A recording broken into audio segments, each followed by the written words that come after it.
नरसिंहानंद बोले, सनातन वैदिक राष्ट्र निर्माण ही हिंदुत्व को बचाने का विकल्प। वक्फ बोर्ड पर कही ये बात। इस्लामिक परिप्रेक्ष्य में हिंदुओं की स्थिति पर चिंतन के लिए जूना अखाड़ा महाकुंभ में 3 दिवसीय धर्म संवाद 24 से 26 जनवरी तक आयोजित करेगा। कार्यक्रम में संत समाज और हिंदुत्व को समर्पित बुद्धिजीवी शिरकत करेंगे। इसका उद्देश्य भविष्य में हिंदुओं की सुरक्षा के लिए देश में सनातन वैदिक राष्ट्र के निर्माण पर विचार विमर्श करना होगा। बांग्लादेश व पाकिस्तान में हिंदुओं की सुरक्षा के लिए अलग देश बनाने की मांग भी उठाई जाएगी।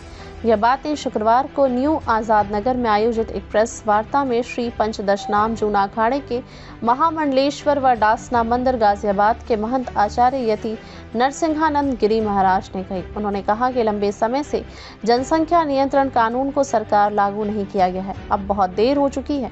दावा किया कि सबसे बड़े मुस्लिम देश की तुलना में भारत में इस्लाम को मानने वालों की आबादी 1.5 गुना हो गई है।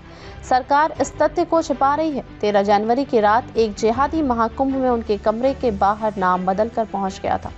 जब हिंदू ही नहीं बचेगा तो बोर्ड का क्या होगा? शक होने पर पुलिस के हवाले कर दिया था। आरोप लगाए कि पुलिस मामले को दबा रही है। उन्होंने कहा कि वह 10 लाख जिहादियों के निशाने पर हैं। वे मुझे जान से मारने का प्रयास कर रहे हैं। वे मुझे जान से मारने का प्रयास करते रहेंगे। बताया कि उन्होंने मुस्लिमों के महाकुंभ में प्रवेश करने के विरोध का समर्थन किया है। एक सवाल के जवाब में उन्होंने कहा कि सनातन बोर्ड का गठन बहुत छोटी बात है। जब हिंदू ही नहीं बचेगा तो बोर्ड का क्या होगा? वक्फ बोर्ड का दावा गलत।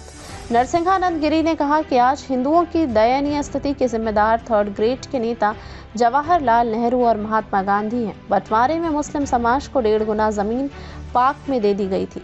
वक्फ बोर्ड का भारत में दावा ही गलत है। जैसे इजराइल यहूदियों रक्षा करता, वैसे सनातन वैदिक राष्ट्र बनेगा। हिंदुओं का रक्षक नरसिंहानंद गिरी ने कहा कि सनातन वैदिक राष्ट्र संपूर्ण विश्व के सनातनी का संरक्षण उसी तरह करेगा जैसे इजराइल यहूदियों का करता है। इस सनातन वैदिक राष्ट्र में एक भी मस्जिद, मदरसा और जिहादी नहीं होगा।